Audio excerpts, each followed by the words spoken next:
Good evening everyone. Welcome to my YouTube channel. In this video, we will discuss the effective moment of inertia given by the IS1893-2016 Part 1 for the beam and the column. In one of the video, I have explained why we are taking the effective moment of inertia for the beam and the column. Now in this video we will discuss why the code has given different values of effective moment of inertia for the beam and the column is different. Now the clause 6.4.3.1 saying for the column we should take the 70% of the gross moment of inertia as the effective moment of inertia and 35% for the beam. If we look the values carefully, it is indicating that the deformation in the beam will be more. Deformation will be more.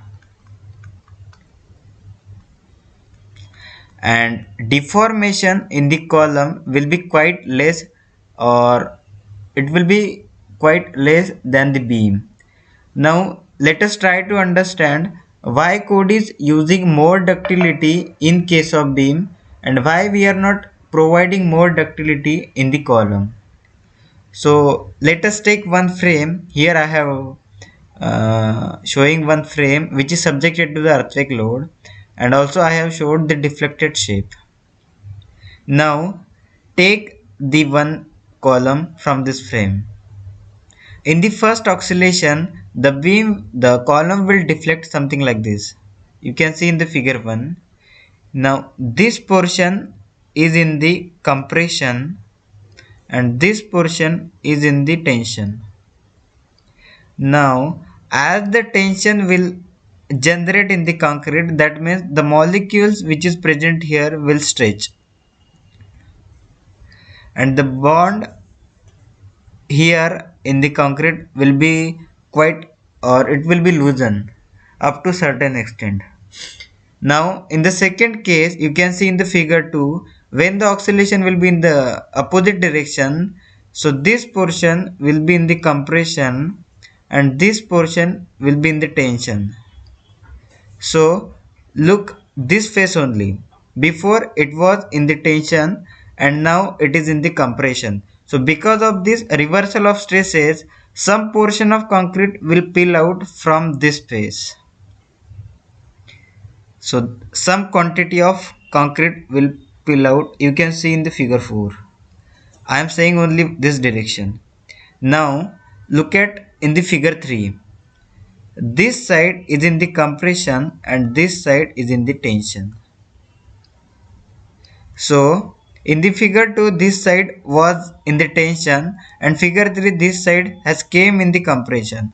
So because of the reversal of stresses, some portion of concrete will also peel out from this direction also. So effectively in the last we are remaining with the some sort of area has been removed up to this length.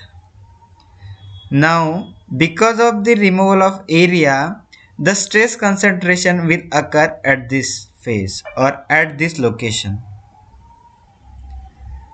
So what has happened, if this stress concentration will exceed, that means there will be the failure of column.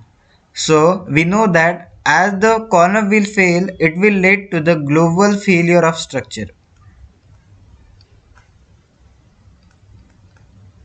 Global failure of structure.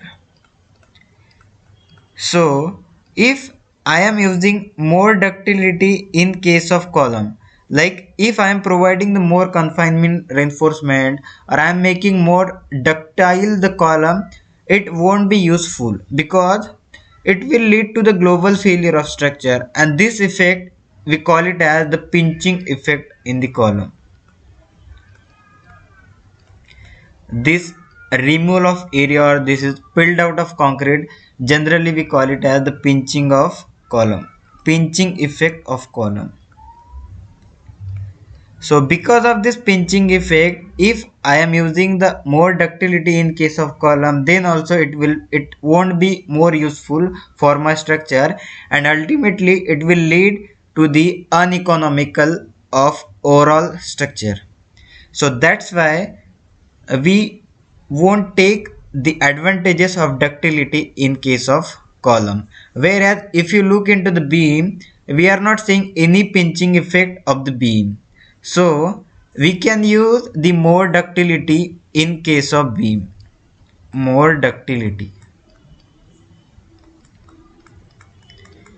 Now if because of some reason, because of the faulty design, if my beam is getting failed, then also it won't lead to the global failure of structure. It will lead only local failure, and it won't be more harmful to my structure. So beam failure, we call it as a local failure, where the column failure will lead to the global failure of structure. So that's why now I have explained the pinching effect. Due to the pinching effect, the ductility won't be useful in case of column. So that's why the more deformation we allow in case of beam, and whereas in case of column we won't provide or we won't allow the more deformation. So that's why code has given different values for the beam as well as for the column. So for this video it is sufficient. If you have any doubt, you can put into the chat box. Thank you so much.